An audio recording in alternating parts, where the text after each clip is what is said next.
May mga taong ganyan talaga. Akala mo okay, akala mo malakas, akala mo walang problema, nahihiya lang sila, natatakot lang sila, ayaw lang nilang mapahiya o makaabala. Pero may matinding pinagdaraanan sa loob nila. O di po ba? Kapag ganyan, mas nakabibigat yan sa ating mga dinadala, mas nakapapagod yan. Yung mayroon kang pinagdaraanan na walang nakakaalam, o kung meron man, wala naman silang pakialam.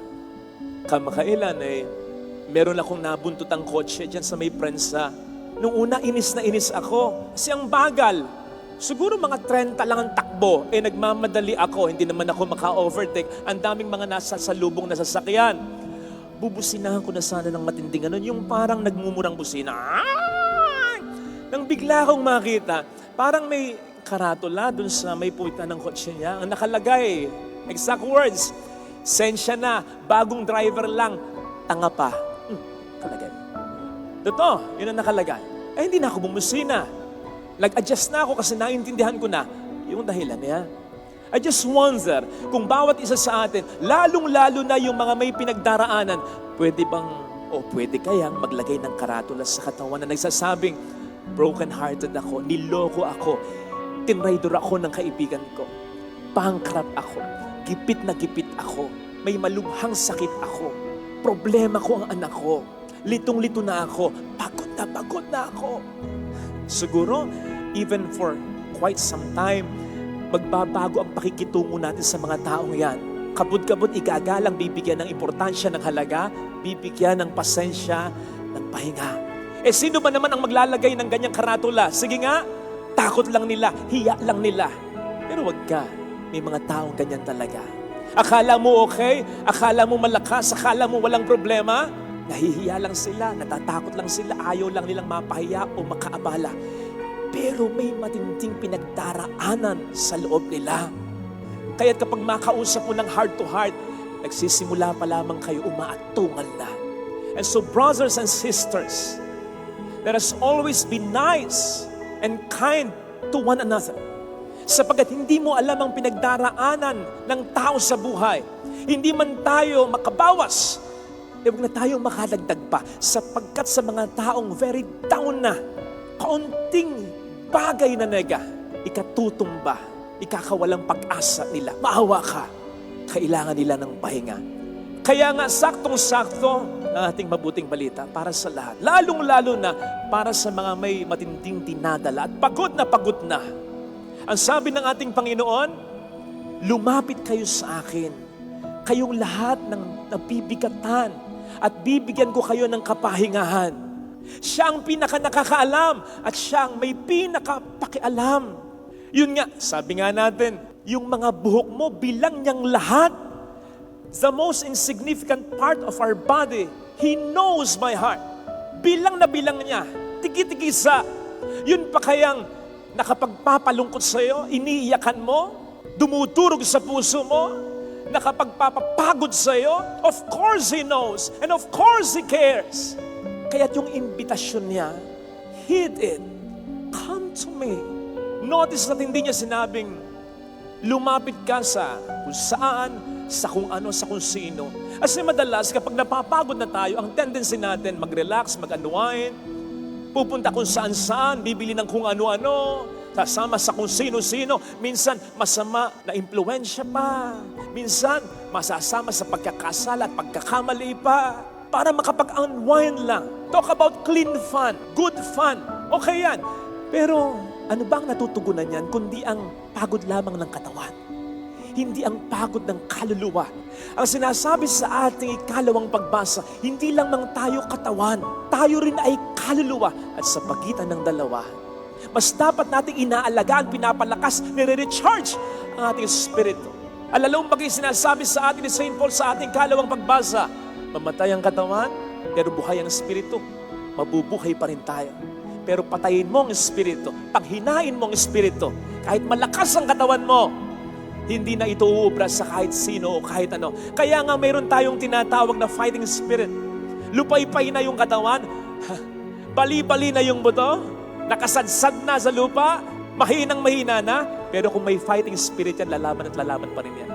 Ganon kahalaga ang espiritu, ang kaluluwa Kaya nga ang sinasabi ng Panginoong kapahingahang mas mahalaga sa Ebanghelyo ay kapahingahan na dulot niya, kapahingahan para sa kaluluwa sapagkat ang ating katawan ay humuhugot ng lakas sa ating kaluluwa. And so sige, basta clean fun ha, relax, unwind, pumunta ko saan-saan. Kung may oras naman at kung may panahon, lalong-lalo na with your loved ones, uminom ng mga bitamina, mag-unwind, mag-relax, magpaspa. Go! Pero wag mong kakalimutan ang laging pagdarasal at pagtawag sa Kanya. Wag mong katatamaran ang banal na misa. Establish a deeper and stronger relationship with Jesus. Sapagkat yun ang idudulot niya sa iyong pahinga. Yun ang magbibigay sa iyo ng ibayo pang gana para mas magsikap at mas sa buhay ay lumaban pa. Yun yung pahinga na sinasabi sa Biblia, ang Diyos ay nagpahinga. Pero yun ay matapos niyang likhain ang lahat at nakita niya na ito'y maganda. Yung nakita mo, yung pinagpaguran mo kahit pa paano may natapos na.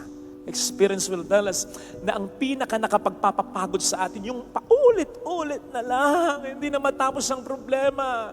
Sa negosyo, sa trabaho, sa pamilya.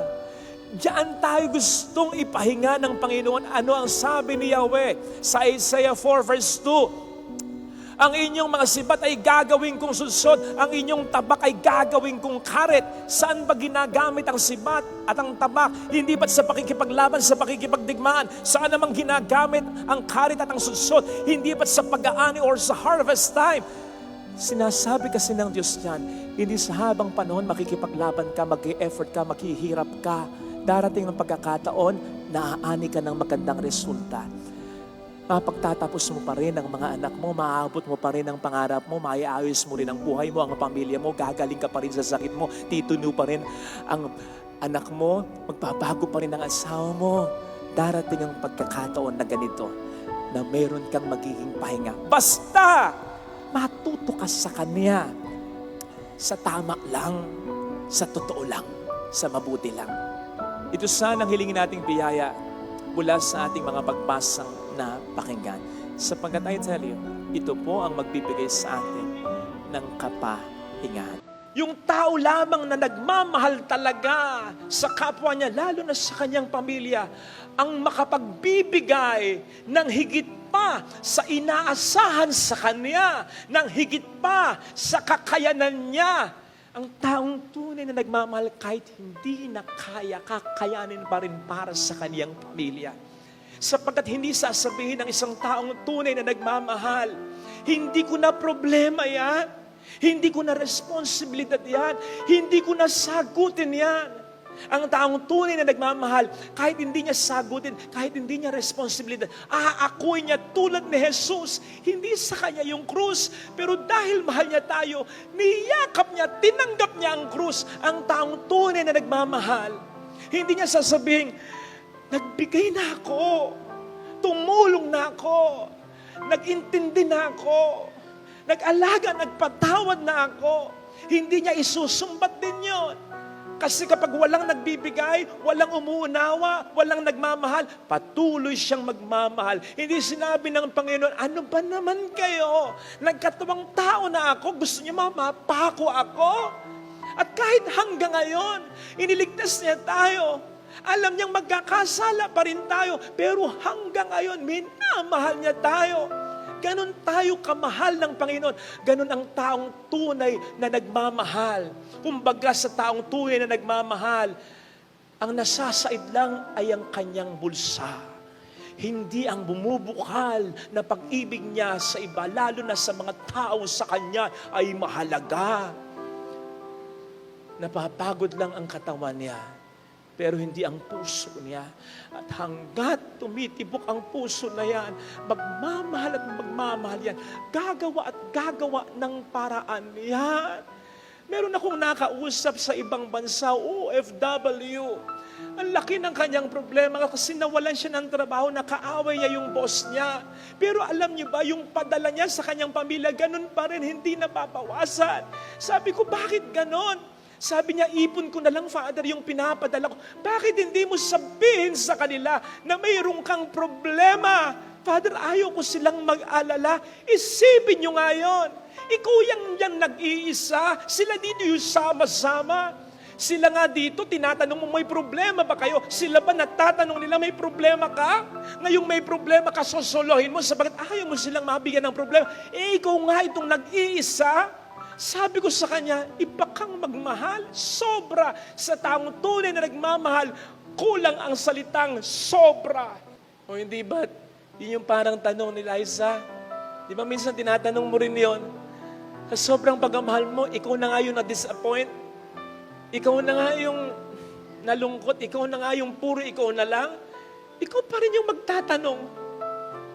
Kapag nag-draw kayong anak mo, kapag sinagot ka ng anak mo, kapag hindi magkasundo mga anak mo, kapag nagrereklamo pa ang magulang mo, kapag hindi nag-ipon yung asawa mo, hindi inipon yung mga nasave mo, yung mga kinita mo, kung parang kulang pa yung binibigay mo, minsan hindi mo napagbigyan, galit pa sa'yo, hindi ba't ikaw pa yung nagtatanong, saan ba ako nagkamali?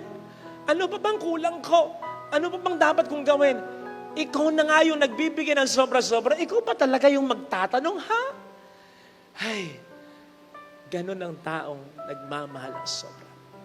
Napakaswerte natin na mayroon tayong Diyos na ganito. Mas maswerte, mas mapalad tayo kung mayroon na tayong Diyos na ganito, mayroon pa tayong mahal sa buhay na ganito. Maliwanag ang sabi ng ating Panginoon, walang lihim na hindi mabubunyag. Na po pwede nating itambal sa isa pang pahayag sa Biblia. Kung ano ang itinanim, yun din ang aanihin. So sa bawat pagtatanim, may ibinabaon kang pagkakasala. And do not expect na kung yung itinanim mo, isa lang din ang aanihin mo. Kailan ka man nagtanim ng isang buto, tapos nang tumubo bilang puno at namunga, isang bunga lang ang bunga nito. No, marami. So yung isa, magbubunga ng marami. Ang dami mong tinanim. Bawat pagkakasala mo, nagtatanim ka. So imagine, yung magiging napakalaking epekto nito pagdating ng araw kapag nabunyag na ang lahat ng ginawa mo. Mga kapatid, handaan natin. Ang sinasabi ng ating Panginoon, katakutan mo, hindi yung kaya ka lang patayin. Ang katakutan mo ay yung pagkatapos kang patayin, ay makapagbubulit pa sa impyerno sa atin. I-paraphrase mo, kaya ibaligtarin mo. Para bang sinasabi ng Panginoon dito, ang i-please mo, wag yung tao kundi ako. Ang mahalagang opinion na hindi naman yung opinion ng tao sa iyo eh. Kaya side comment lang, ano ngayon kung ganito ka? Ano ngayon kung ganun ka? Ano ngayon kung mayroong kapagkakasalang nangyari sa'yo, kamali ang nangyari sa'yo, hindi mo naman kasalanan? Ano ngayon kung mahirap ka lang? Ano ngayon kung ganyan lang ang itsura narating mo? Basta mabuti ang tao, walang importante kundi ang opinyon ng Diyos sa'yo, kundi ang opinyon ng tao sa'yo. So please God and not man. Besides, kahit naman tayo magkasala, gaano man kantindi o gaano man karami, hindi nagbabago ang kanyang pagtingin sa atin. Unless, paninindigan natin ang pagkakasala natin, ibang usapan yun. Sapagkat bagamat ang Diyos ay Diyos ng mapagmahal, ang Diyos ay Diyos din na makatarungan. Kung napansin po ninyo, yung unang pagbasa, yung mga sinundan niya nung mga nakaraang araw, sinabi doon, yung panahon na hindi ka nahuli sa pagkakasala mo, binibigyan ka ng Diyos ng pagkakataon. Ganun ka kamahal ng Panginoon, pero may hangganan yun. Brothers and sisters, tandaan po natin, ang Diyos ang siyang pinakadakila nating magagamot. So kung dito tayo nagsisimba, tayo dyan ay nagdarasal upang pagalingin tayo ang ating katawan sa anumang karamdaman, sana wag natin kakalimutan na sana'y mapagaling din ng Panginoon ang ating puso, ang ating kaluluwa, ang ating kalooban. At ang magandang paraan upang ang Diyos ay ating matulungan na magawa yan ay ang pag-isisi sa kasalanan.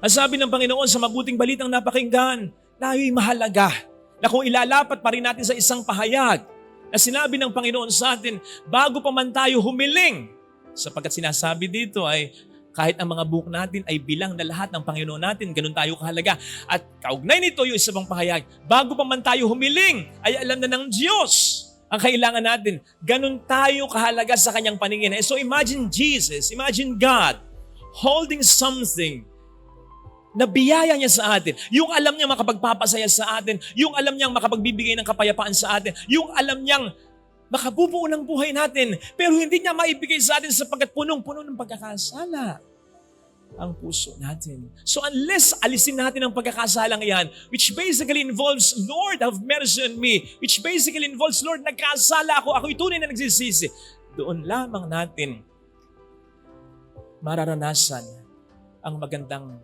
biyayang gustong ipagkaloob ng Diyos sa atin na yan. Sapagkat kung hindi, mas palalalain lamang natin ang ating sitwasyon. Kasama ng sitwasyon ng mga nakapaligid sa atin. Tandaan po natin, sa tuwing tayo gumagawa ng maganda, hindi lamang tayo ang pinagpapala, kundi ang iba, lalong-lalo na ating pamilya. Pero sa tuwing tayo nagkakasala, hindi lamang tayo, ang sarili natin ang binabaw natin sa pagkakasala, kundi pati na ang mga tao sa atin ay mahalaga. Kaya pwede ba? Magbago na.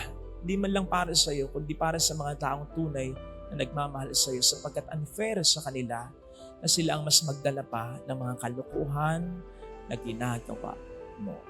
Diyos, sana hilingin nating biyaya sa banal na pagdiriwang. Ang pag-unlad, pag-improve ng buhay natin, ng relasyong mga iniingatan natin, maging ng negosyo, maging ng trabaho, madalas ang breakthrough, ang improvement, ang road to fulfillment ay nagsisimula sa mapagkumbabang statement na nagkamali ako. Mali talaga yung sinabi ko. Mali yung desisyon ko. Mali yung ginawa ko. Makapangyarihan po ang mga salitang yan. Sa isang idlap, kaya niyang baguhin ang buhay mo, maging ang mga buhay ng mga taong mahalaga sa iyo. Sa isang idlap, kaya niyang improve ang relasyon mo sa Diyos, pati relasyon mo sa mga tao na mga minamahal mo at nagmamahal sa iyo.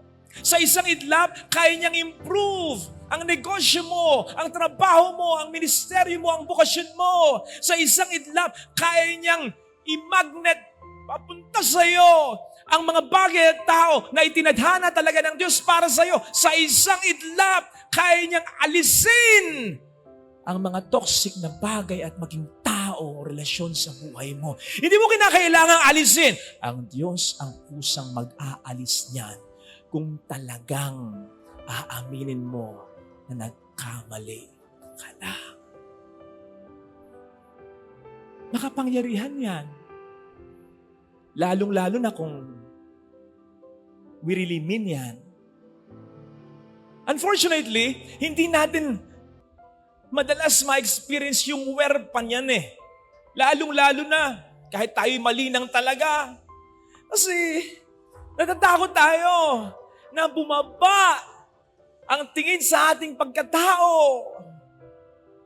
Iniisip kasi natin na kapag nagkamali tayo, malaki ang nababawas sa ating pagkatao, which is wrong. Saying something wrong, doing something wrong, choosing something wrong does not automatically make us a wrong person. Pwedeng nagkamali ka lang, pero hindi ibig sabihin nun, maling-mali na ang buo mong katauhan. Kaya naisip ko nga kung meron tayong itatama, huwag natin sasabihin, mali ka! Diba? Mali ka! Sakit yun. Nagkamali ka. Huwag mong iparamdam yung condemnation. Mali ka! Naku, ganyan ka talaga. Hindi ko na alam kung anong gagawin ko sa'yo. Ayun, condemnation yun. It will stuck that person into his or her wrong situation. Hanggang doon na lang yun. Dapat correction. Nagkamali ka, bawi ka na lang. That's it. It will inspire that person to take another course of action, leading to his fulfillment and to his true vocation and mission. Ngayon, wala mang gumawa sa atin ng ganon. Tayo dapat alam natin, mararamdaman natin kapag mali na tayo. Ano kung isipin ng iba na vindicate sila, tama sila at mali ka? Ano? Hayaan mo sila. Basta ikaw, ang importante, nagising ka at babawi ka. Yun ang importante. Wala namang mawawala sa'yo. Aminin mo pagkakasala mo eh. At wala rin namang maidaragdag sa kanila. Yung isipin nila, tama tayo. Sabi niya, napahiya siya. Hayaan mo sila. Ang mahalaga, maituwid mo ang buhay mo. Mas malaki at mas maraming mawawala sa'yo kapag pinantindigan mo ang pagkakamali mo.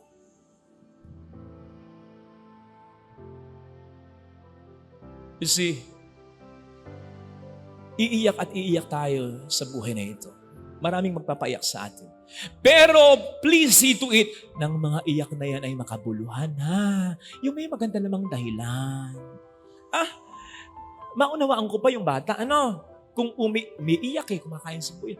Kung umiyak yan dahil nagugutom, kung umiiyak yan dahil nauntog, kung umiiyak yan dahil natae, pero yung umiiyak na sibuyas, anak, hindi ako natutuwa sa iyo.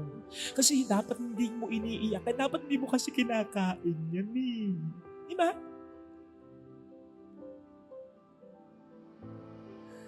So may mga bagay na hindi dapat tayo iniiyakan na pwedeng hindi naman talaga natin nararanasan kung paiiralin lamang natin ang ating kababaan ng kalooban na aminin na tayo ay mali at dapat itubit na natin yan. Well, pwede natin intindihin yung bata. Pwede natin intindihin yung bata. Baka iniisip niya, isa pa. Sa huling kagat ko, yung sibuyas na ito, bansanas na, magmamagic kumbaga. O pwede ko intindihin yung bata hindi niya naintindihin. Pero ikaw, ako, alam mo kung mali na. Alam mo kung dapat na, alam mo kung dapat tuldo ka na, alam mo kung dapat mag-stop na. Para mas mag-improve na ang buhay mo, maging ang mga buhay ng tao na sa iyo ay mahalaga.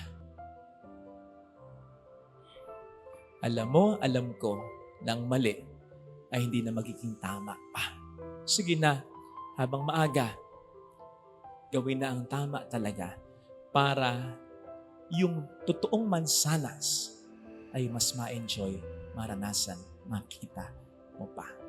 Amen.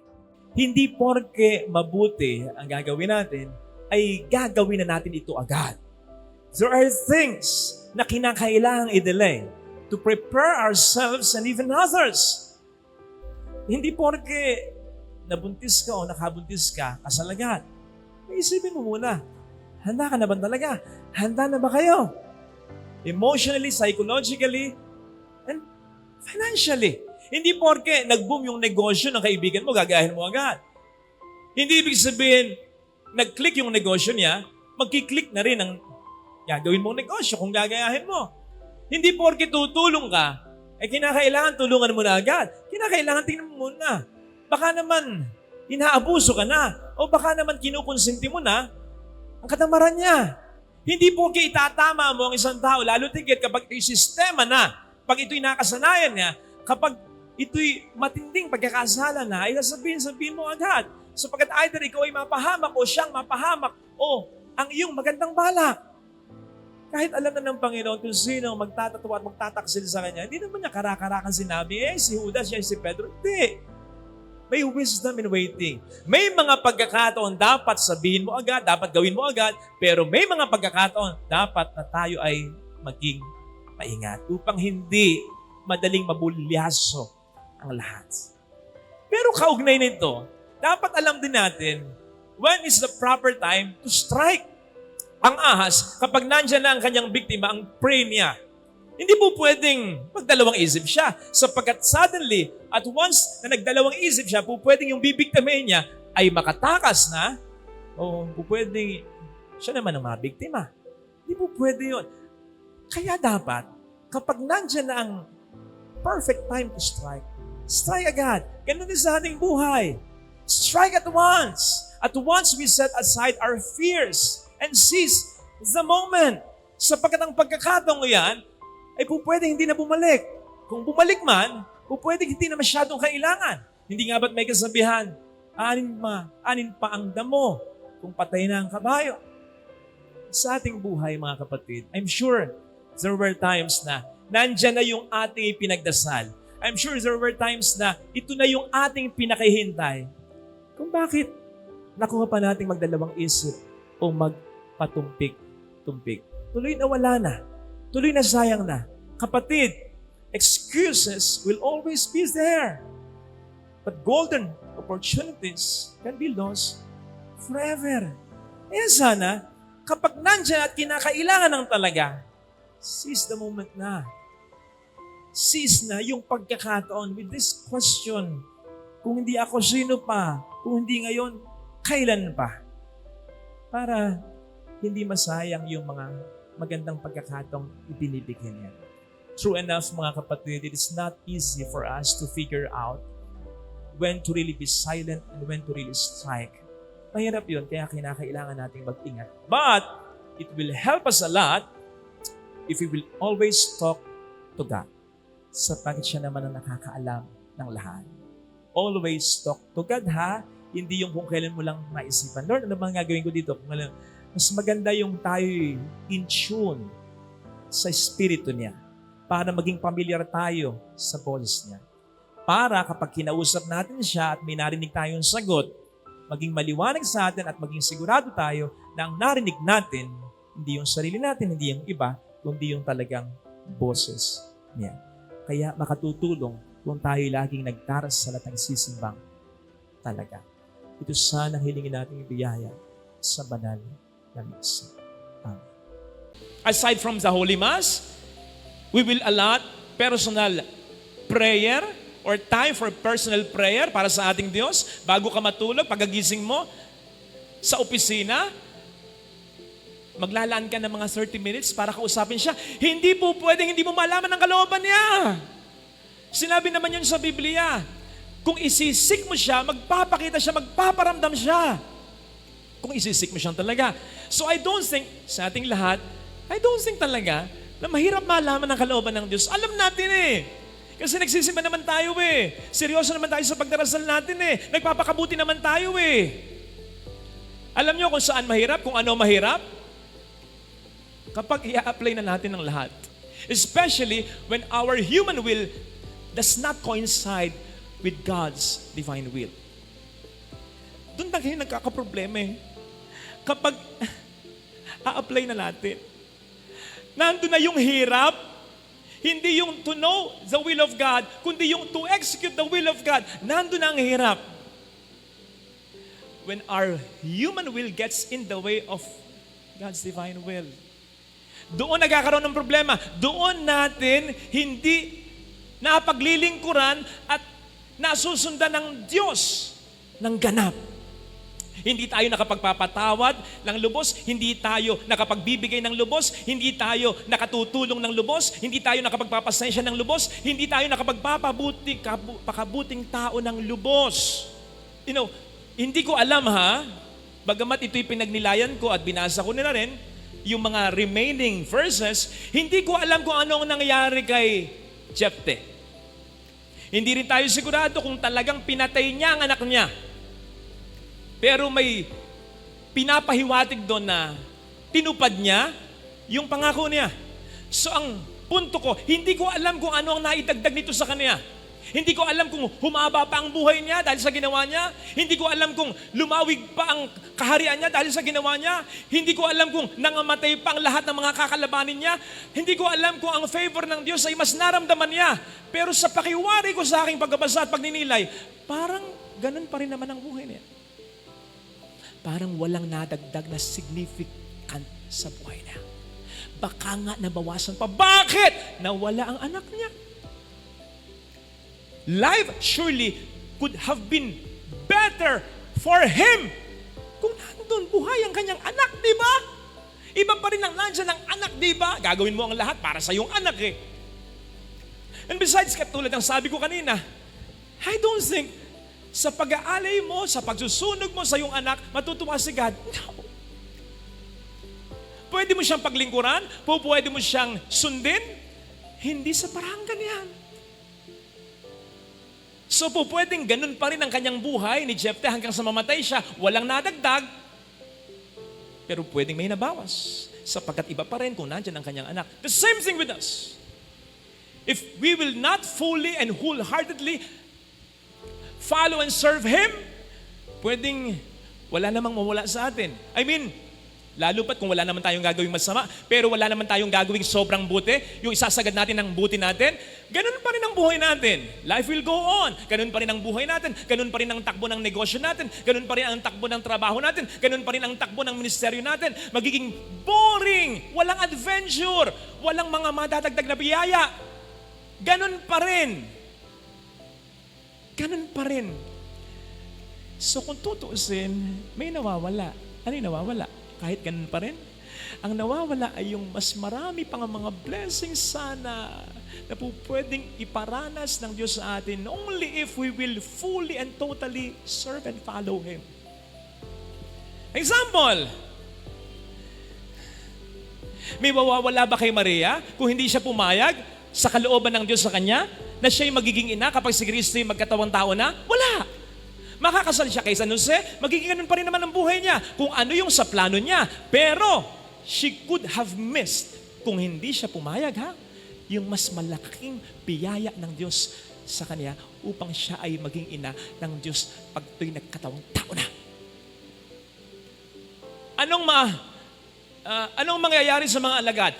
Mamamatay ba ang mga alagad? Malulugi ba ang mga alagad sa pagninegosyo nila? Kung hindi sila sumunod totally, if they did not leave everything for Jesus, ganun pa rin. Tuloy pa rin ang buhay nila. Pero, they could have missed such wonderful experiences of following Jesus. Do you get me? Kaya po pwedeng walang mawala, wala namang mawala, pero walang maraming madadagdag kung kulang tayo sa tiwala. Kasi kapag hindi natin buong buo at ganap na ganap na ibinibigay natin ang pagsunod natin sa Panginoon, gayong alam naman natin, alam ng Panginoon ang makabubuti sa atin noon at magpasa hanggang ngayon at sa mga susunod pang panahon, ito ay pagpapakita ng kakulangan natin ng tiwala sa Panginoon. Brothers and sisters, tama na mahirap to serve God and to obey God fully, wholly, and totally. Pero tandaan po natin, ito ay para sa atin ding mga sarili. Because when we serve and follow God totally, fully, and wholly, He will lead us to the place where we should be, the best place where we should be, to the best people whom we should be, and to the best person He intends us to become or to be. Kaya huwag sana tayong mag-atubili in serving Him and following Him totally. Kahit hindi tayo regular na nananalangin, He will still guide us. He will still bless us.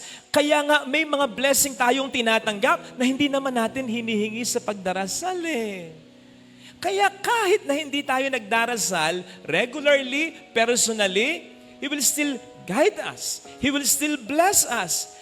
Pero I think, limitado lang. Iba pa rin yung tayo'y nagdarasal. Sapagkat iba pa rin yung kapag binigyan niya tayo ng grasya, alam natin na ito talaga'y galing sa Kanya at hindi dahil sa ating kakayanan lang talaga. Sapagkat more than the blessing that we are asking, ang importante sa Panginoon ay ang karakter natin. Kung makatutulong yung grasya upang mabuo ang mabuting karakter natin, ibibigay niya. Kung hindi makatutulong, hindi niya ibibigay. And so, mas magandang regular tayong nagdarasal upang sa ating karakter maging malinaw sa atin na mga blessing na tinatanggap natin ay hindi dahil sa tayo'y magaling, kundi dahil sa ito ay blessing ng Diyos sa atin. Upang hindi tayo maging mayabang. May mga nagrereklamo minsan sa akin ng mga magulang. Kasi yung anak daw nila, kung sumagot gano'n na lang, sila pa daw ngayon ang pinagsasabihan. Father, ito ang exact words nila. Dahil ba nakapagtapos na sila? Dahil ba nagbibigay na sila?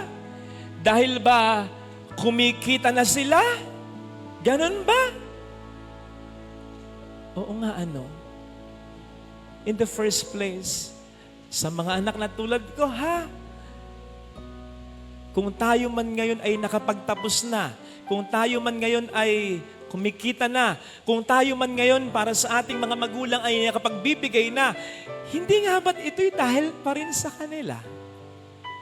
Hindi nga ba kung ano ang meron tayo ngayon na ibinibigay natin sa kanila, hindi naman din lahat. Bagamat sila, dati, kung anong meron sila, binibigay sa atin lahat-lahat. So yung binibigay natin na konti lang, kung tutuusin ha, interest na lang, tubo na lang ng kanilang mga pagsisika para sa atin nung nakaraan. Kaya huwag tayong magmamayabang, lalong-lalo na sa magulang.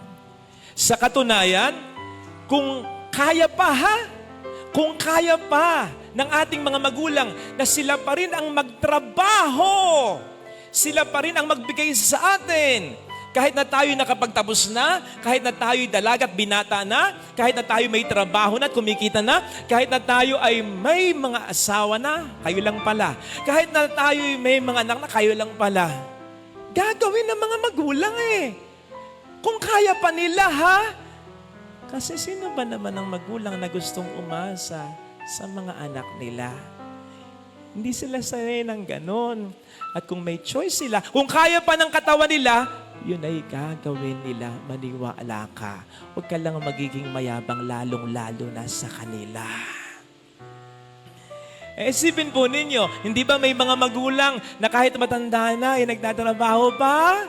Kahit napagtapos na nila ang mga anak nila, at kahit pa sabihin ang mga anak nila ay nagbibigay naman din na sa kanila, bakit pa nagtatrabaho yan? Anong madalas na rason yan? Tanungin mo, sasabihin, naglilibang lang. Naglilibang ka? Ilang taon mo nang ginagawa yan? Sigurado rin napupuringan ka na dyan. Baka humina yung katawan ko kapag hindi ako nagtrabaho. Bakit? Yan lang ba ang uri ng trabaho? Mag-exercise ka tuwing umaga, mapapagpag ang katawan mo. Diba? Mamasyal ka. Mapapagpag din ang katawan mo. Kaya, nanay, tatay, na mga matanda na nagtatrabaho pa rin para kumita, wag ako. Wag ako ang lokohin nyo. Hindi nyo ginagawa yan para may gawin lang. Hindi nyo ginagawa yan para malibang lang. Hindi nyo ginagawa yan para labang din na manatiling malakas ang inyong katawan. Ginagawa nyo yan para kahit papaano makapag-ipon. Kasi ayaw nyong istorbuhin, abalahin, o perwisyuhin ang inyong anak pagdating ng panahon. Imagine that. Imagine that. Ngayon pa lang sila mag-iipon. Ngayon pa lang. Ang tagal na nilang nagtatrabaho. Ngayon pa lang sila mag-iipon kasi yung mga kinita nila, lahat-lahat ng mga nakadaang taon, ibinigay sa iyo, sa atin, ng mga anak nila. So ngayon pa lang sila mag-iipon talaga. And mind you, yung ipon nila, sa iyo rin mapupunta sa oras na hindi naman nila kailanganin talaga. Makikita mo yan, nakabangko. Makikita mo yan, nakasaksak dun sa may sofa. Makikita mo yan, nakaplastic, nakasupot. Makikita mo yan sa ilalim ng kanilang kama. Pati yung mga binibigay mo, niipon nila. Kasi, sa iyan talaga, mainam na lamang at sila yung naaalala. Kaya sana, huwag tayong maging mayabang sa kahit kanino. Lalong-lalo na sa Diyos, lalong-lalo na sa ating mga magulang. Kasi tuturuan tayo ng leksyon ng Diyos pagkanyan. Ibinababa ng Panginoon ang mga mayayabang, lalong-lalo na, at ininsinuate ng Diyos ito, lalong-lalo na ang anak na nagmamayabang sa magulang. Ito sana mga kapatid ng ating ipagdasal sa ating banal na misa bilang isa sa pangunahing mensahe ng mahal na binan ng Fatima. Bukod sa mga ibang mensahe na niya, yung magdasal tayo sa Diyos. Magkaroon tayo ng utang na loob sa Diyos. Humingi tayo ng lakas sa Diyos upang hindi tayo mag-alala tulad ng sinasabi sa ating mabuting balita ng ating Panginoon Jesus. At higit sa lahat, upang manatili tayong mababang loob. Knowing, realizing, and believing na ang lahat ng mga mabuting bagay ay galing sa Diyos. Galing sa Diyos, pinadadaan niya sa mga tao, lalo tigit sa nanay at tatay mong nagsakripisyo. Anak ka ng Diyos. Ikaw ba gusto mong nagmamakaawa pa ang anak mo sa'yo? Ikaw ba gusto mo pag humihingi yung anak mo sa'yo, nahihiya sa'yo? Daddy, pwede po ba? Hindi. Gusto mo yung naniniwala siya, hindi lang sa kaya mong ibigay yung hinihiling niya, kundi dahil sa naniniwala siyang mahal mo siya. Narinig natin sa ating binasang ebanghelyo ang talinghaga tungkol sa kaibigang nagpumilit upang siya ay mabigyan ng tinapay ng kanyang kaibigan na nasa loob ng bahay. Usually, napakadali para sa atin na agad i-associate, ilarawan ng ating sarili sa pamamagitan ng kaibigang itong nanghihingi ng tinapay. Lalo pat sa konteksto ng panalangin ay sinasabi rin ng ating gospel reading, "Ask and you shall receive, seek and you shall find, knock and the door shall be opened to you." Pero kung iisipin po nating mabuti, kung ganito ang magiging paglalarawan natin sa sarili natin, bilang yung kaibigang nanghihingi ng tinapay sa ating narinig na gospel reading, ito kaya ay magbibigay ng magandang paglalarawan naman sa Panginoon natin.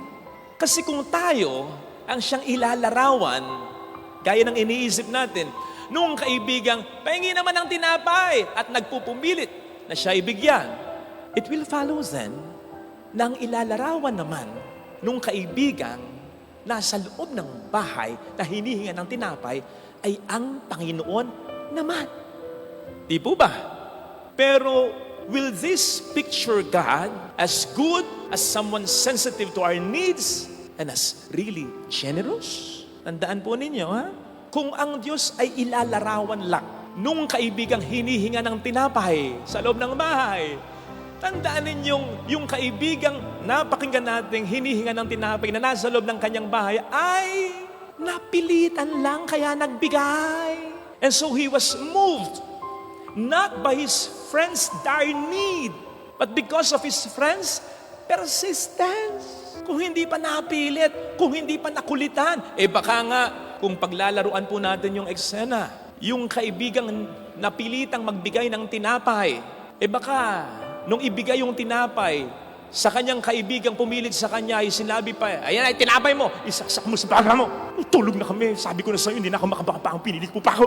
Ayan tuloy, nagising yung mga anak ko, pating mga alaga kong hayop. Hirap maghalbol ng tulog. O yan na, last mo na yan. Sapagkat mula ngayon, wala ka ng kaibigan. Sabay, slam ng pintuan. Isipin nga ninyo, ganun ba ang Diyos? Ang Diyos ba kumikilos? Hindi dahil tayo may matinding pangangailangan, kundi dahil siya'y napipilitan lang na pagkatapos magbigay, baka tayo pa'y pagalitan. Last mo na yan, ang kulit mo. Huwag naman ganyan. Na sa ating paglalarawan, maging magandang imahe natin at wala na tayong pakialam sa maging imahe ng Panginoon natin. Imagine being represented by a friend who is persistent, positive, and then allowing God to be represented by a friend who is inconsiderate, negative. Huwag ganon. Para lang yan, mga nagpapapicture na walang pakialam sa itsura ng kanilang mga kasamahan. Kaya yung kanilang mga kasama, nagtataka. Alam nung kanilang mga kasama na maganda yung picture nila, na-check nila. Yun ang style natin. Pag nagpapicture, tingnan ko nga, nakakita ng kanyang mga kasama, maganda naman ang kanilang itsura doon sa picture nila na nasa kanyang phone o camera. Kung bakit hindi nito pinopost, hindi nito pinoforward sa kanila para silang makapag-post. Ang hindi nila alam, na-delete na. Bakit? Yung may-ari ng phone, nakita niya, picture niya, pangit ang itsura niya. Kaya nagtataka yung mga kasama. Minsan naman, nagugulat. Ginugulat mo naman yung mga kasama mo sa picture. Kasi, ba't baka ganito ako? Ba't ganito itsura ka? Ba't napaka-blurred ka? Bakit nakatabingi ako? Ba't hindi ako nakatingin sa camera? Nakaw! Kaya pala, ang ganda niya. Ayun, kaya mo pinost, maganda ka kahit pangit sila. Huwag ganun, Mars. Pagiging makasarili yun eh. Huwag namang ay itsura mo lang ang mahalaga. Pahalagahan mo rin ang itsura nila. Ay kung ganun lang pala, magpa-picture ka na lang ng solo. Di ba? Kung sasama ka pa, picture mo lang pala ang mahalaga. Parang ganito ang ginagawa natin kapag ang gagawin natin sa Ebanghelyong narinig natin ay paglalarawan lang sa Diyos at sa atin. Lilitaw na tayo ang mabuti, tayo ang mainam, at inconsiderate, insensitive, masungit ang Panginoon natin. Huwag ganon. Besides, ang gamit po ng talinghaga ay hindi lang paglalarawan eh. Hindi lamang ito ilalarawan mo, halimbawa, yung mga tauhan sa talinghaga, ilalapat mo sa tunay nating karanasan.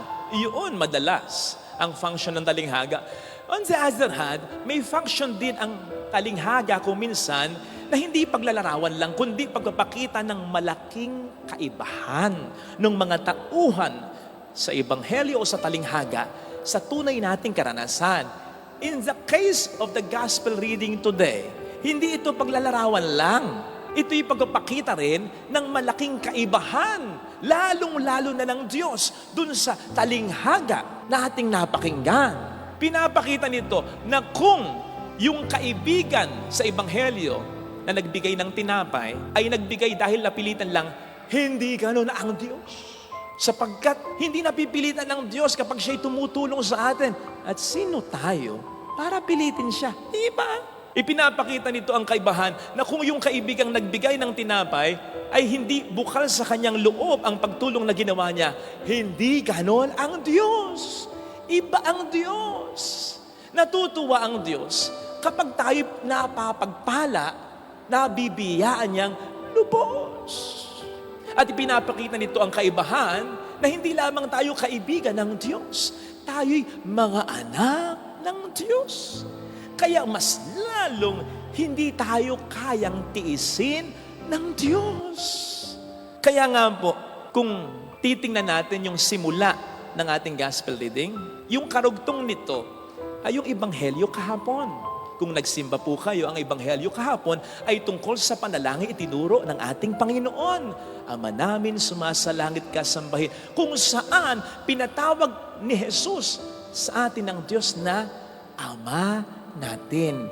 Ama nating natutuwa kapag binibigay ang pangangailangan natin. Ama nating nagbibigay ng pangangailangan natin, in fact, kahit hindi pa natin hilingin. At ang mga patunay niyan ay ang mga biyaya na tinatama sana natin dahil kailangan natin kahit hindi natin hinihiling. Kailangan nating araw-araw na mabuhay, di ba? Tuwing gabi ba, bago ka matulog, pinagdarasal mo na kinabukasan sana buhay ka pa? Hindi natin araw-araw, gabi-gabi pinagdarasal yan. Pero araw-araw buhay tayo sapagkat kailangan pa nating mabuhay at kailangan pa tayo ng ating mga mahal sa buhay. Ganun ang Diyos bilang Ama. Ni hindi mo pa iniisip, ni hindi mo pa sinasabi, naiisip at ipinibigay na niya. Yes, kailangan pa rin nating manalangin. Kailangan pa rin nating kumatok, humanap at humingi. Kailangan pa rin nating constantly ay manalangin. Pero hindi upang siya ipilitin, kundi upang ang relasyon natin sa Diyos ay mas lalo pang lumalim. Experience will tell us na mas lumalalim ang relasyon natin sa isang tao kapag lagi nating nakakapiling, nakakausap, nakakanig ito. Ganon din ang Diyos. No wonder sa itinuro niyang panalangin, ang sabi sa atin, sabihin ninyo, bigyan mo kami ng aming kakanin araw-araw para araw-araw tumawag tayo sa Kanya. Hindi yung ating papakyawin na, Lord, bigyan mo ako ng pagkain ko, isang buwan ha? Yung pang isang linggo ha? Kailangan pa rin nating humiling upang mas makapag-establish tayo sa tulong ng Diyos ng isang malalim na relasyon sa Panginoon natin.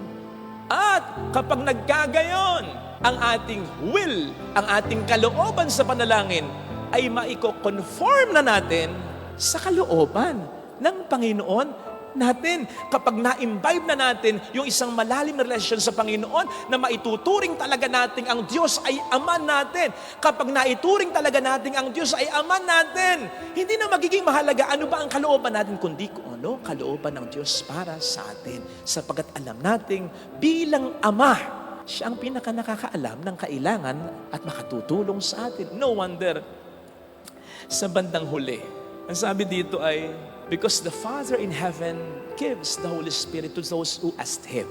Ano ba ang function ng Espiritu Santo?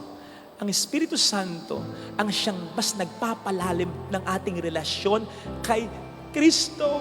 Hindi ba't ang sabi ng ating Panginoon bago siya lumisan sa mundong ito? Ang Espiritu Santo ang siyang mas magpapaalala, magpapaunawa ng lahat ng sinabi ko sa inyo. Sa gayon, mas lalo nyo akong makikilala, mas magiging close tayo. Ayun ang function ng Espiritu Santo.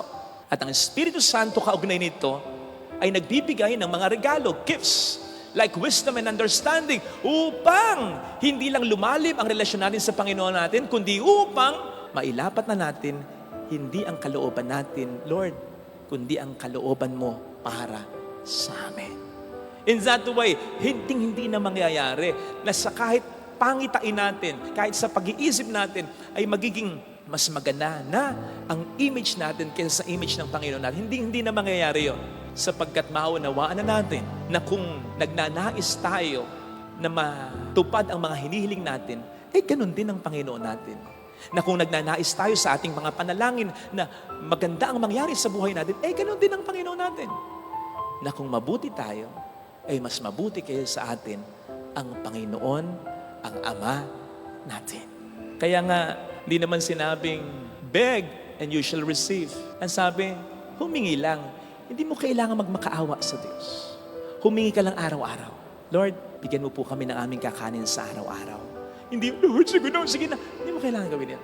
Kasi hindi mo kailangan pilitin ng Diyos. Kasi ang Diyos ay sensitibo sa pangangailangan mo. Anak ka ng Diyos. Ikaw ba gusto mong nagmamakaawa pa ang anak mo sa'yo? Ikaw ba gusto mo pag humihingi yung anak mo sa'yo, nahihiya sa'yo? Kadi, pwede po ba? Hindi. Gusto mo yung naniniwala siya, hindi lang sa kaya mong ibigay yung hinihiling niya, kundi dahil sa naniniwala siyang mahal mo siya. Minsan ay nasabi ko na hindi naman na-move ang Diyos. Hindi naman natatouch ang Diyos. Kapag pinangangalandakan natin sa Kanya, mahal kita, mahal kita, mahal kita. Mas natatouch ang Diyos kapag naniniwala ka na mahal ka niya. Sapagkat yung pagmamahal mo sa Kanya, pwedeng pagdudahan pa. Pero yung pagmamahal ng Diyos sa'yo, hindi mo kinakailangang pagdudahan. Sigurado yan. And besides, kung kayong mga ama na hinihinga ng inyong mga anak dahil naniniwala silang may kapangyarihan kayong ibigay ito at may pagmamahal kayo na ibigay ito, mapapahindian nyo ba sila? Kung mapahindian nyo man sila, di ba't bumabawi kayo sa ibang bagay sa kanila? Yun ang sinasabi sa Ebanghelyo. Kung kayong mga ama na makasalanan, may sumpong, selfish kung minsan, puro trabaho kung minsan, walang amor sa inyong mga anak kung minsan, bumabarkada pa kung minsan hindi family man, kung kayong mga ama ay mabuti sa inyong mga anak, gaano pa kaya ang inyong amang na sa langit? Ito sanang hilingin nating biyaya sa ating panalapagdiriwang upang sa bawat paglapit natin sa Panginoon sa ating panalangin, maniwala tayo na may maganda na agad na nangyayari at may maganda pang mangyayari sa atin. Sapagkat ang tinatawagan natin ay Ama nating nagmamahal sa atin.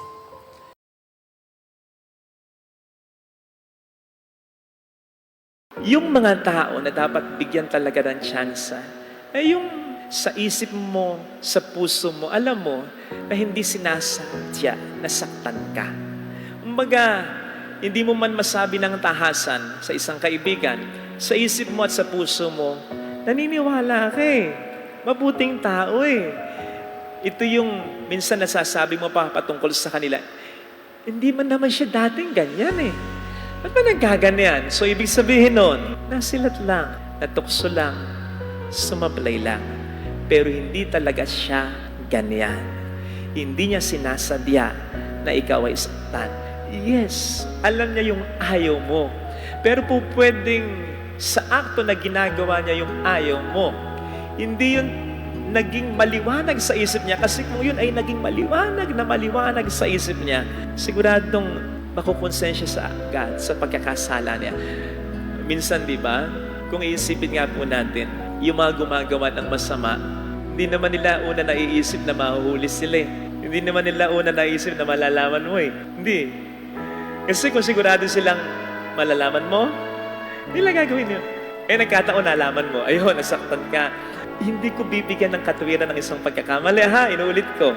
Pero, pwedeng sa katwiran ngayon, makita mo, hindi niya talaga sinasadyang saktan ka. Kasi kung malalaman niya, at kung sigurado siyang malalaman mo, gagawin yun. Uulitin ko, hindi ko binibigyan ng katwiran ang isang mali. Gusto ko lang na mabigyan ng solusyon ng kasalanan. Lalo tigit ang kasalanan ng mga taong wala naman talaga 100% sa isip at puso nila na tayo ay kanilang saktan. Kasi para sa mga taong ganito, na alam din naman ng Diyos, maging ng Diablo, na kapag binigyan mo ng pagkakataon na hindi sasayangin yung pagkakataong ibibigay mo, sasabihin sa'yo, ibubulong sa'yo ng Diablo, hindi ka niya mahal. Talagang sinaktan ka niya. Talagang ikaw ay binaliwala niya. Papaano kung hindi niya talaga sinasadya na saktan ka? Papaano kung pag binigyan mo siya ng tsansa, patutunayan niya na siya'y karapat-dapat sa bibigay mong tsansa at mas mamahalin ka niya at mas magiging tapat siya na sa'yo talaga. Papaano kung sasayangin mo yan, kung ang demonyo na magpapatigas ng puso mo at isipan mo ay yung pakikinggan? Sana. Sapagkat may mga relasyon na nasasayang dahil sa ganyan. Also, may mga relasyon na mas lumalalim at mas nagiging matibay sa pagbibigay ng tsansa sa isang taong hindi naman sinasadya na ang mahal niya ay saktan talaga. Sabi nga natin, di ba, kung minsan ang nagkasala ng malaki kapag pinatawad mo, kapag bumawi, kapag nagmahal uli, mas matindi, mas malaki. Pero warning sa mga naging gawin na, yung manloko, manakit, wag naman laging ganon.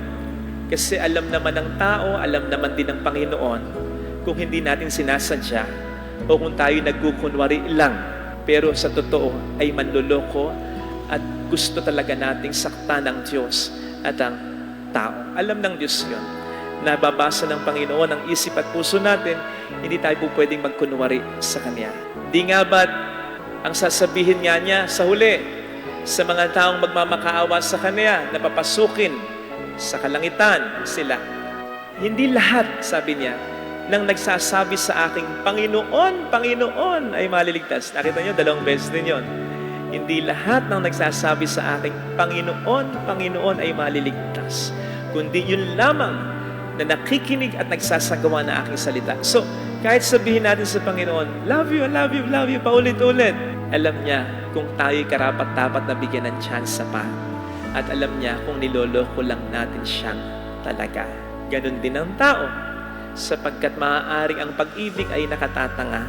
Pero nagigising rin yan kapag laging niloloko at sinasaktan. Ang luha ay hindi basta-basta papatak kung hindi naman para sa isang taong mahalaga. Sasabihin niya sa atin, I was with you in every painful situation of your life. Kasama mo ako sa pag-iyak mo, naiintindihan ko mga luha mo, pinapahalagahan ko ito, alam ko ang dahilan at gumawa ako ng paraan. O tahan na, tama na pagluha, nasa langit ka na.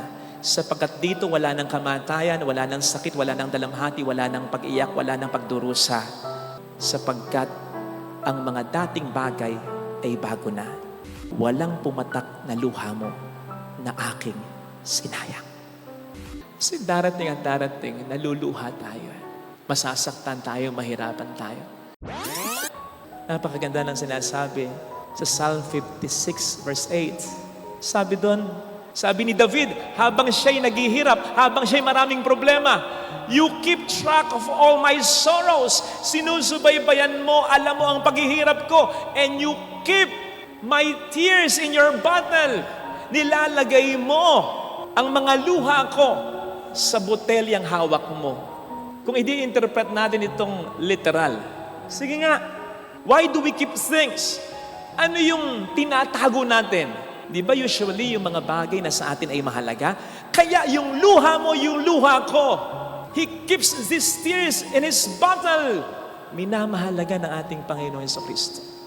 These are like dog tags ng mga sundalong inaalis kapag ang sundalo ay namatay sa gera. Sapagkat mahalaga yung dog tags na yon, inasmuch ang sundalo ay namatay dahil sa pagmamahal niya sa bayan niya. Ang luha ay hindi basta-basta papatak, kung hindi naman para sa isang taong mahalaga.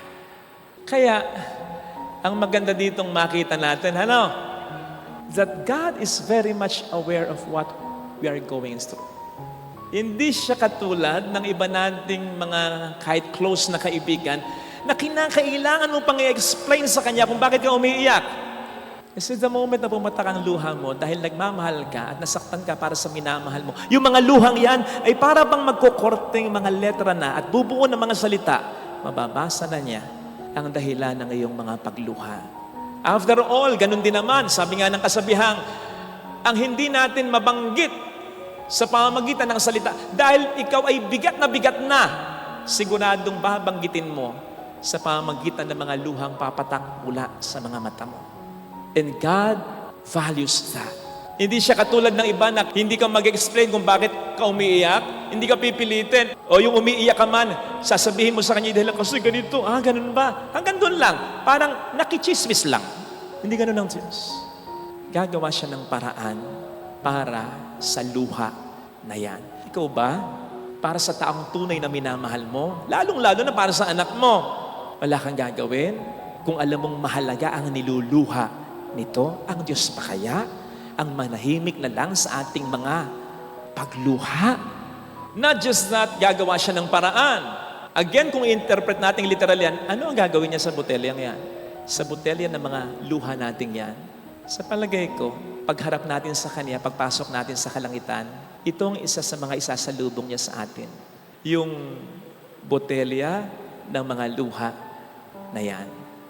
Na para bang sasabihin niya sa atin while holding that bottle near His heart, I was with you in every painful situation of your life.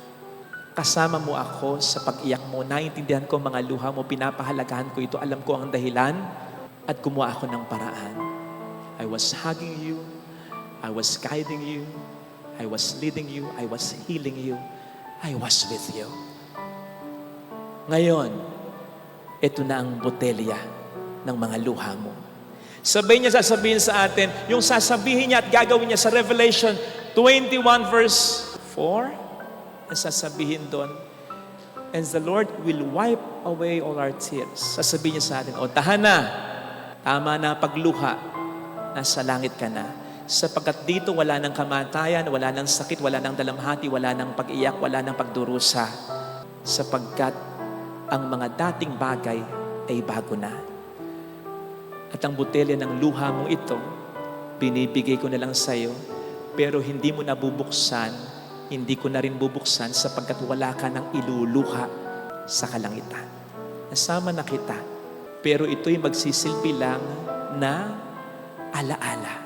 Yes, ng mga masasakit mong karanasan, pero ng mga masasakit mong karanasan na iyong napagtagumpayan kasi I was with you. Ikaw ay aking tinulungan. Kaya, anak, walang pumatak na luha mo na aking sinayang. Sana, ito yung hilingin nating biyaya ng ating pagdiriwang. Kasi darating at darating, naluluha tayo. Masasaktan tayo, mahirapan tayo. Para tulad ng mahal na ina, lumuluha man tayo, matatag tayo. Tingnan niyo ang ating mahal na ina, namamatay sa harapan niya yung anak niya. Nag-hysterical siya, hinimatay siya. Hindi! Matatag siya. Bakit? Sapagkat alam ng mahal na ina na dahil pakikihati lamang niya sa anak niya yung paghihirap niya, na dahil mahal na mahal niya ang anak niya, sa mata ng Diyos, hindi masasayang ang dalamhati at ang luha niya. Kapatid, kung ang kaparehasong kahoy nagkaroon ng halaga sa mata ng Diyos dahil sa pagmamahal ni Jesus. Ang kahit isang patak ng luhang yan, mahalaga yan sa mata ng Diyos. Kung yan ay pumatak dahil sa pakikihati mo sa kanyang paghihirap, dahil naghihirap ka para sa pamilya mo, naghihirap ka para sa minamahal mo, naghihirap ka para sagipin at iligtas sa ngalan na Kristo ang isang tao o ang buong pamilya mo. Hindi walang kwenta, may halaga ang bawat luha na yan.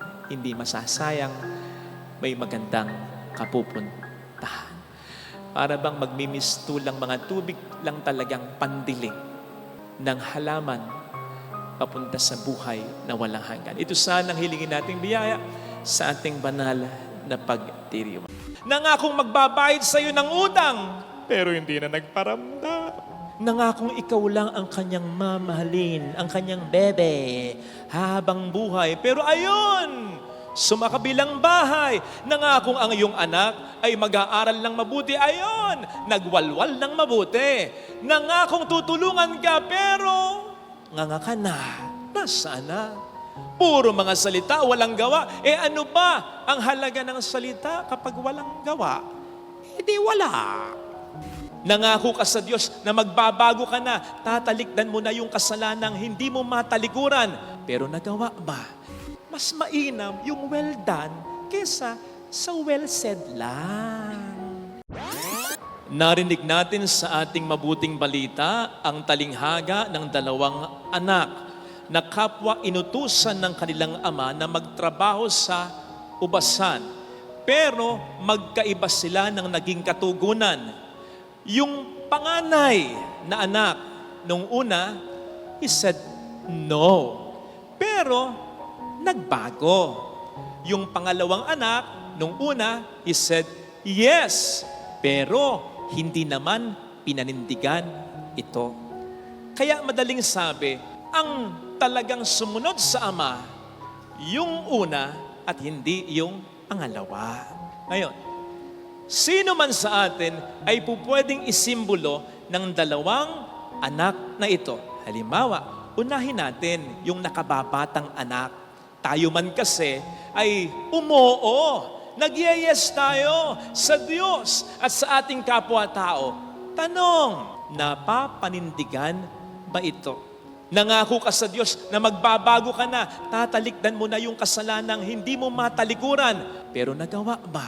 Nangako maglilingkod sa bayan, nang nakaupo na, nagnanakaw na lang. Nangakong magbabayad sa iyo ng utang, pero hindi na nagparamdam. Nangakong ikaw lang ang kanyang mamahalin, ang kanyang bebe, habang buhay. Pero ayun, sumakabilang bahay, nangakong ang iyong anak ay mag-aaral ng mabuti. Ayon, nagwalwal ng mabuti. Nangakong tutulungan ka, pero nganga ka na. Nasaan na? Puro mga salita, walang gawa. Ano ba ang halaga ng salita kapag walang gawa? Hindi wala. Kaya nga ito ang isa sa nakikita kong dahilan kung bakit, pasensya na, sa mga nagpapakasal, dinidiscourage na, kundi man binabawal, yung mga personal vows. Alam niyo yung personal vows, di ba? Yung ginagawa ng mga couples. Tapos sinasabi nila yung mga sweet messages nila sa isa't isa na naririnig ng madlang people. Yung, nakaka-touch, di ba? Minsan, bawal na. Bakit? Bukod sa yan ay nakasisira ng flow, nakasisira ng liturhiya, nakasisira ng totoong essence at meaning ng kasal. Bukod dyan, yung church vows, okay na. Yung traditional vows, okay na. Tingnan nyo ha, sa harap ng Diyos at ng kanyang bayan, at may kalapati pa. Tinitipan kita upang maging aking asawa sa hirap at ginhawa, sa dusa at ligaya. Ikaw lamang ang aking iibigin at itatanging karugtong ng aking buhay, ngayon at kailanman. O diba? Pati kalapati kinilig. Okay na yan eh. In fact, yung I do nyo lang, okay na. Sapat na. Lalo pat tututuhanin yung Talaga. Yung mga magagandang salita, alam nyo, nakababago lang yan ng pakiramdam natin sa buhay. Pero yung mga magagandang gawa na patunay ng magagandang binitawang salita, ang binabago niyan ay mismong buhay ng tao. Because our tongue doesn't get things done. Mas mainam yung well done kesa sa well said lang. Ay, ang tip ko, maisingit ko lang sa sermon ko. Kung gusto nyo yung traditional vows na yan ay maging heartfelt, maging parang personal vows ang datingan. Suggestion ko lang ha, kabisaduhin niyo. Weeks before your marriage, hingin ninyo, bibigay naman sa maikli lang naman kakabisaduhin mo.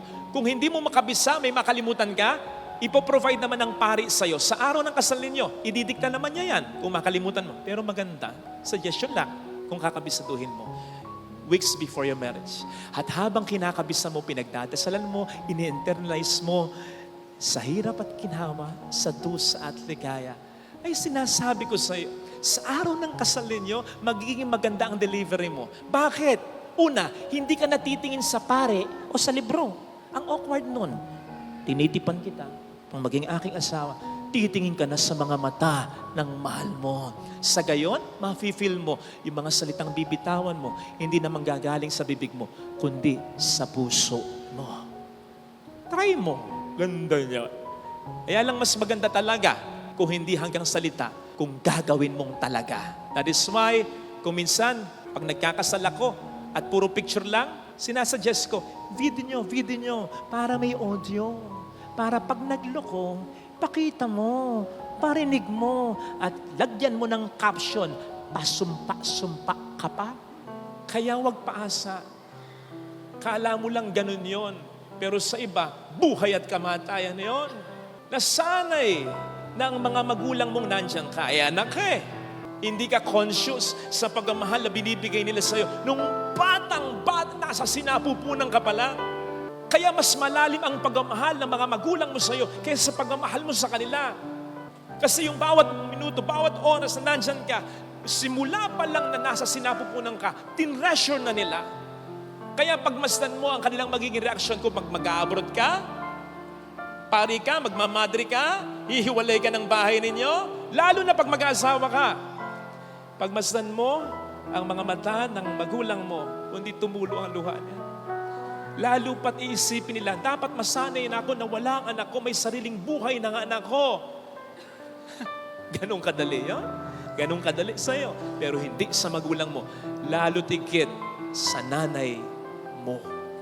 Kaya, sige, may sariling buhay ka na. Pero wag mong ipapanamdam sa mga magulang mo na hindi mo na sila talaga minamahalaga. Nasaan na yung kapatid mo na tinutulungan mo Okay naman na asikasuhin mo na yung sarili mo. May sariling buhay ka din. Pero tingnan mo pa rin siya. Lalong-lalo na kung alam mo na hindi niya pa kayang mag-isa talaga. You see, yung sa una pa lang masamang tao na, yung sa una pa lang alam mong hindi sa'yo. Kung ano man yung sakit na ibigay niyan, masakit. Pero mas masakit, yung sa una pa lang alam mong sa'yo Alam mong mahal ka, pinaniwala ka, tapos biglang magbabago, bigla kang sasaktan, bigla kang lolokohin, biglang gano'n na lang, mas masakit yon. Kasi dun sa taong una pa lang ay kaaway mo na at hindi na para sa'yo, handa ka sa pain, sa hurt na ibibigay niya. Pero hindi sa taong sa una pa lang, alam mo, mahal ka nito pero biglang nagbago, sinaktan ka pa nito. Alam po ninyo, ilagay ninyo yung damdamin ninyo doon sa tatay sa ebanghelyo para sa kanyang dalawang anak. Sinisigurado ko sa inyo, nasaktan siya nang alukin niya yung panganay at humindi sa kanya. Pero nagbago naman, di ba? Kaya mas nasaktan siya doon sa pangalawa niyang anak na nag-oo sa kanya, pero hindi pinanindigan yung pangako sa kanya kasi umasa na siya.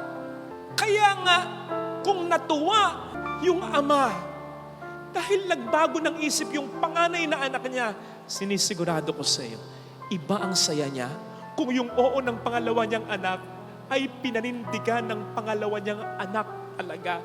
Masarap sa pakiramdam yung taong nagbago mula sa pagkakasala, pero mas masarap sa pakiramdam yung taong alam mo, mabuting tao at hindi nagpapakasama na nanatiling mabuting tao. Lesson, kung magbabago tayo, kung may kasalanan tayo, magbago. Pero kung matino ka ng asawa, matino ka ng magulang, huwag ka nang magbago. Huwag ka nang magbago. Ikaw ang blessing sa pamilya ninyo. Tulungan natin yung mga taong dapat magbago. Ito pa yung isang lesson. Yung taong matino na, tulungan mong manatiling matino. Kasi mahirap magpakabait na asawa. Mas mahirap yung manatili kang mabait na asawa. Mahirap magpakabuting anak. Pero mas mahirap yung manatili kang mabuting anak at kapatid. Napapagod din yung mga yan. Nahihirapan din yung natutokso rin yung mga yan. May sariling buhay din yung mga yan. Kaya encourage them, be proud of them. Kapag may narinig ka, kumpare ninyong nagloko, yung asawa mo, alam mong faithful sa'yo, ano ba naman yung, salamat ha? Salamat, hindi ka ganun. Yung meron kang kumare, yung anak pasakit ulo. Alam niya ng anak mo, nagkatinginan kayo. Ano ba naman yung, thank you anak. Salamat sa pagpapakatino mo. Encourage them. At sana, lalong-lalo na sa pamilya natin. Kasi may mga kakilala ko, nagloko yung tatay. Aba, yung amor ng mga anak, mas nandun sa tatay, hindi sa nanay. Matuwa kang nagbago yung tatay mo, pero iparamdam mo sa nanay mo. Ganun na lang, mas proud ka sa kanya kasi matino siya. Yung isa mong anak, nagloko, napatawad mo, nagbago. Okay yun. Pero, iparamdam mo dun sa anak mo, hindi nagloloko, na mas proud ka dito. Kasi walang sinasayang na pagkakataon at hindi ka sinasaktan. Come on, mga kapatid. Pahalagahan natin yung mga taong tumutulong sa atin sa huli. Yung mga taong nagbabago sa huli. Pero wag mong kakalimutan, yung sa una pa lang, tinutulungan ka na. Yung sa una pa lang, mabuti na hanggang sa huli. Bibihira yung mga taong ganyan. Ang pangkaraniwan, nagkasala, nagbago. Pero yung mula una hanggang huli, hindi nagbabago, nagpapakatino para sa'yo. Iba yan. Blessing ng pamilya yan. Ito sana ang hiling nating biyaya sa ating banal na pagdiriwang.